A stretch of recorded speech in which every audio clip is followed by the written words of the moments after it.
Hey, this is Adam Baum, and I am going to give you a brief overview about how easy it is and how secure it is to buy electronics from TigerDirect.com using Bitcoin. Um, and first thing I want to clear the air on is the media has done a really good job of spreading some false propaganda based on misinformation that Bitcoin is something that people use to buy drugs from the Silk Road. It has been used for that. However, it's actually not even a good idea to do that. And here's why: Bitcoin is not anonymous. The media is wrong when they say it's anonymous. It's what you would call pseudonymous, which is a word that I never heard of until I've heard Bitcoin being described as pseudonymous. And what that means is when you set up a Bitcoin wallet, there is nothing there, unlike a bank account, that ties to your legal identity, your name, your address, anything like that. However, there is a ledger of every Bitcoin transaction that takes place. And this is called the blockchain, and this is part of its decentralized nature, is everybody who's got a wallet has got a copy of every Bitcoin transaction that has ever taken place. There's thousands upon thousands of these floating around right now. And it doesn't contain any personal information. However, it contains enough traffic information that it could be possible to trace a transaction to a computer, and then if you can trace a computer to a person, it can be traced back. And it actually takes a good deal of effort and some pretty rigorous practices to be almost completely anonymous, or practically anonymous. But for the average person using it, don't count on it as anonymous. That being said, it's still much better than credit cards, and we'll see why here when we get into the nuts and bolts of the actual purpose or purchase itself. All right, so I'm just going to go to Tiger Direct and buy a case fan for my mining computer. I'm doing mining, which means that I am verifying other people's transactions. I'm mining Dogecoin right now, which is similar to Litecoin, which is a derivative of Bitcoin. So Bitcoin's not the only name in the game, it's just the first. But there are a lot of competitors, and that's the Wild West game of alternate currencies right now. So anyway, I got my mining rig. I've got 2 graphics cards and a 4 gigahertz 6-core computer processor, all screaming bloody murder, flat out. It's pulling all together probably 700 watts. So that's a lot of heat, and I'm running air cooling still. I'm not sure if I want to do that, but it takes a little more cooling, so I got this monster fan I want to buy. So I'm going to go through that. Overstock.com also takes Bitcoin, and it's a very similar process to buy from them, but I'll just show you how it works. All right, first thing to look at here is the Bitcoin wallet application. If you want Bitcoin, the first thing you do is you download this open source wallet application. It's open source. It better be open source. If you don't get the open source one, you might have a bad time. The open source one has been vetted by many programmers. It's been forked for all these alternate currencies like Litecoin, Dogecoin, Barbecue Coin, Kanye Coin, hundreds others. But it's open source, so a lot of people have looked at it and verified, yep, nothing's funny is going on here, and this isn't all going to some dude in the Illuminati or, some Ponzi scheme thing. This is all open source, legit. Anybody can check it out. So you get the Bitcoin QT wallet, and then it'll give you an address where you can receive Bitcoins, and then once you have that address, you can buy them at exchanges. There are several exchanges that convert U.S. dollars to Bitcoins, or you can mine. You can start mining Dogecoin, convert that to Bitcoin.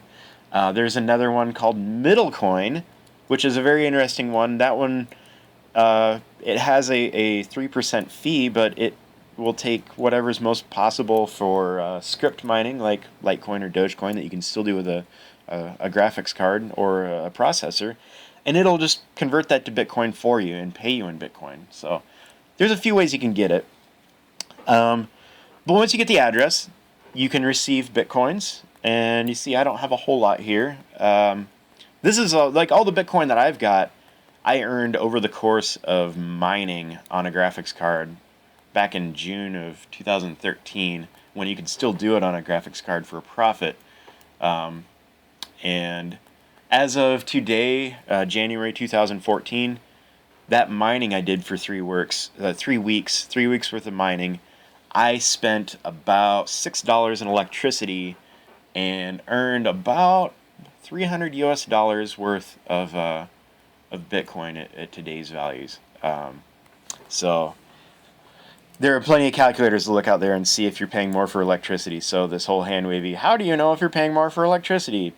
It's easy to figure out. Okay, so we've now concluded that Bitcoin is not anonymous. It's not something just for drug dealers. It's something that you can earn with a little bit of work. It's a little finicky to set up.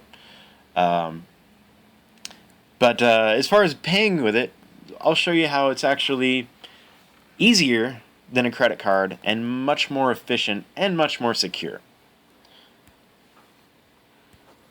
Okay, just one more quick little run through of the Bitcoin wallet application. You can see here we have an option to back up your wallet. So this is another one of those concerns about security. Is like, well, what happens? If something happens to your computer, does all your Bitcoins go away? That has happened to a couple people. There's a couple people who have lost a lot of money. There's a hard drive in a landfill in Great Britain right now that I think it was worth like $750 million in Bitcoin was on there. They actually had to post security guards at this landfill because there's just mobs of people with shovels and a map of where stuff was buried, and the date that it was thrown away, trying to dig up this hard drive, and then they'd probably still have to spend tens of thousands of dollars to try to recover any data off of it. But I mean, $750 million, that's a big deal. So don't be that guy. Don't lose your $750 million in Bitcoin. Back your wallet up. And what you do with that when you back up your wallet, after you encrypt it and get everything set up the way you want, back it up. I like it. Put it on CDs. You can do it on USB drives. I'd say CDR, not an RW, not a DVD, but just because a CDR is about the most, I guess, the safest, cheapest way to do it. And do it like 3 times. Give one to your mom and dad to stick in their, safe deposit box, and put one in a fire safe, and give one to your friend. Put one in your safe deposit box. Have a few copies of it. It's encrypted. It's got pretty good encryption on it. So as long as you've got a good password that somebody can't brute force hack, and there's lots of things online for making good passwords. As long as you've got a good password, it's reasonably safe. And I've even heard people say, if you want to make yourself completely bulletproof as far as safety for security for Bitcoin, there's instructions out there on how once you've created your wallet and encrypted your wallet and put it onto a half a dozen CDs and USB sticks, delete it off your computer. Once it's deleted off your computer, you can't even access it. You could also stick in a TrueCrypt volume. You can put it in an encrypted volume. That's what I prefer to do. I'll put it in a TrueCrypt volume. So it'll be encrypted inside an encrypted volume on a CD. And I mean, it's essentially completely mathematically improbable that anyone would be able to hack it at that point. So that is how you keep your wallet safe. Or on your computer, it's pretty safe when it's backed up, and you'll get to see how what it takes to get money out of it here. And it's not like a credit card where anybody can just do it. Okay, now under the settings here, you don't have a whole lot there, but you can see Encrypt Wallet is grayed out, so my wallet is encrypted. Have to type in a password. Okay, first thing to notice on here is billing address. A lot of places or a lot of websites, and pretty much all of them, if you're going to pay with a credit card, ask for a billing address. So you have to ask yourself, well, why do we need a billing address? Don't we just need a shipping address?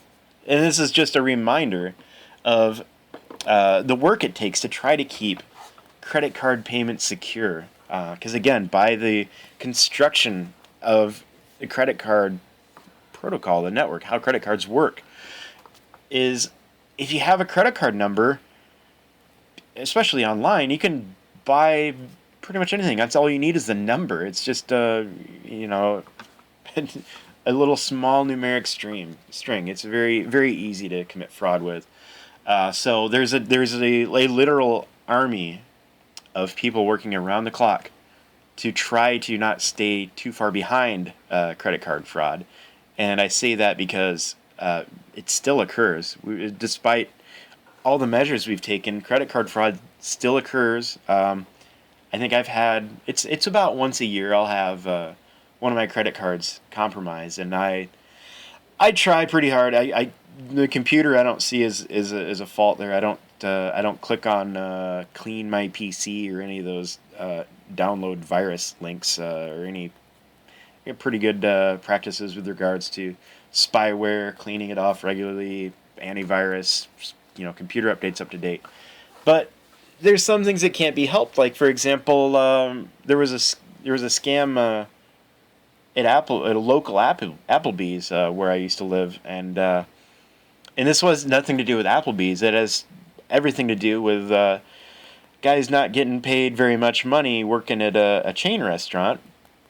And what this guy would do is, go to pay for your supper with a credit card, and he would swipe it once for for Applebee's, and then he would swipe it once for himself on one of those little card swiper things like you get for an iPhone.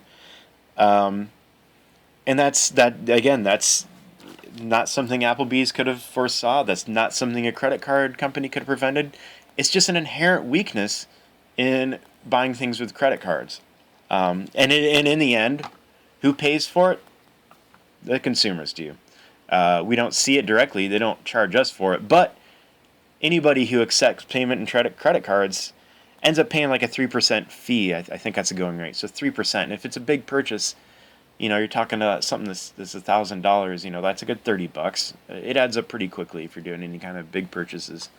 And if you're talking like Amazon, if all of their business, that's 3% right off the top that they're losing in credit card fees.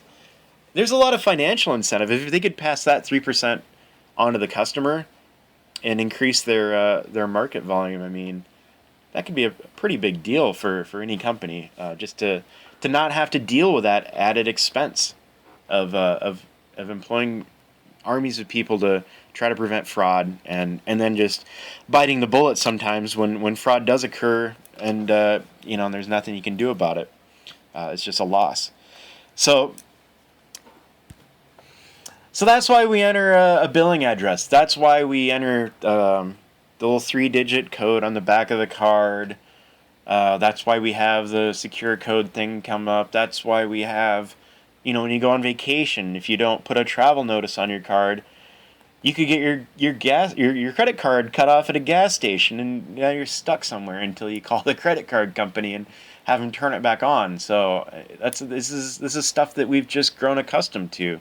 But there is a better way, and I will show you how. Okay, skipping ahead here because you all don't need my my personal address and email and phone number and all that stuff. So I've entered that all in, and now let's go to the payment method here. And looking down on our options, of course, credit card, debit cards at the top. That's convenient. That's what everybody uses. But we got PayPal, we have some financing through Tiger Direct, and we've got Bitcoin. Okay, so let's just go ahead and click on that Bitcoin link there and see where that takes us. And as you can see, this isn't really well sorted out. We're in the very, very early stages of Bitcoin acceptance and implementation. So It's a little crude still. You have 15 minutes to complete the transaction. But again, I'll show you 15 minutes is not difficult to deal with at all. But it just takes, you just have to have your Bitcoin wallet open. And if you don't want to do it on a computer, you can do it on a smartphone. Every major smartphone has a Bitcoin app. And you can just, you have your wallet on your phone. Again, same practices apply. You can, you encrypt your wallet and back it up in offline locations from your phone. So if your phone gets stolen, as long as your wallet's encrypted, guys can't get access to it. Okay, so we've got everything set up here. Pick our shipping options and whatnot. Okay, now again, this is a little kludgy still. It's not super integrated yet. Although it's worth noting that the thing we're going to start seeing implemented, and I've noticed even in my K9 mail is what I use for my email application on my Android. And I've noticed that they've integrated what's called the Bitcoin URI. And essentially that's a hyperlink. And if you have a Bitcoin wallet on that device, you just click on that link and it will pull up your wallet. And it'll plug everything in. But since we're in the Old West days of Bitcoin, we got to do it manually.